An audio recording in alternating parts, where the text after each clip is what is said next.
আসসালামু আলাইকুম বিয়ার, সবাই কেমন আছেন? আশা করি ভালো আছেন। তো লাইজে লাইফস্টাইল ব্লগতে আপনার সবাইকে স্বাগতম। তো ব্যস্ততার মাঝে আরেকটি দিন চলে গেলাম। তো ঈদের দিনে আজকে ভয়েস ওভার করতেছি। তো অনেক ব্যস্ততার মাঝে সময় কাটলো। তো আমাদের সিলেটে তো পিঠার জন্য বিখ্যাত, আর আমরা সিলেটের ডাইলের পিঠা আর নারকেলের পিঠাটাই বেশি খাওয়া হয়। তো তাই সবাই মিলে পিঠা করতেছি, তার মজাই আলাদা। ছোটোবেলায় এই ফিলটা অনেক পাইছি, কারণ আমার মেয়ে ভাই আপনারা সবাই বসে একসাথে পিঠা করতেছে, মজা করতেছে। এটা আসলে আমার ছোটোবেলায় মনে পড়ে যায়। তো সবাই মিলে পিঠা করতেছে, এটা আসলে আনন্দে আলাদা ঈদের। তো আপনারা অনেকে হয়তো পিঠা চিনবেন আর অনেকে চিনবেন না। তো আমাদের এখানে অনেকেই পিঠাটা বেশি পছন্দ করে। তো তাই আজ সবার মতো নিয়ে আমিও পিঠাগুলো করে নিলাম। তো এগুলো নারকেলের পিঠা, আবার ডাইলের পিঠা যেহেতু আমার মেয়ে পছন্দ করে, তো ডাইলের পিঠাও করে নিলাম। ডাইলের পিঠা কিন্তু মিষ্টি হয় না, এটা একটু জাল জাল হয়। আর আমাদের জাল জাল পিঠাটা খেতে বেশি ভালো লাগে, মিষ্টি তেমন একটা পছন্দ না, আমার মেয়ে পছন্দ করে না। তো তাই একটু আমার জন্য ডাইলের পিঠাও বানিয়ে রাখলাম। তো চলে আসলাম পিঠা বানিয়ে, যেহেতু 2 দিনের ভিডিও মেকার। সো এই তো মেয়ে দিয়ে পড়ানো। তো ঈদের দিন সকালে এই তো আমার ফুড মেয়ে একসাথে রেডি, একটু ওদের মতন ওরা মজা করতেছে।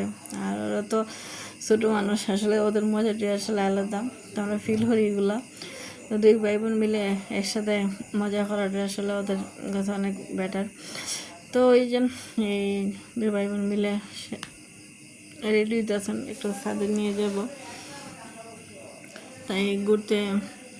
তো ঈদের দিন যাওয়া হয়নি, পরে যাওয়া হবে। তো এই তো নিয়ে আসলাম ছাদে ছবি তোলার জন্য। তো এই আমার বাইফ দেখেন কি হতো খুশি, সে ফুল তুলবে। আর ওর ফুল খুব পছন্দ, ফুল নিয়ে আটতেছে। আর ছাদে আসলে আমাদের রেলিং নাই যেহেতু, তাই বাচ্চা নিয়ে ছাদে আসাটা অনেক রিস্ক। তারপরে আসলাম, ও অনেক কান্নারি করতেছে, রেডি হয়েছে বাইরে আসবে। তো মেয়েকে নিয়ে আসলাম, তো বলতেছে যে আসার জন্য কয়েকটা ছবি তুলে নিই।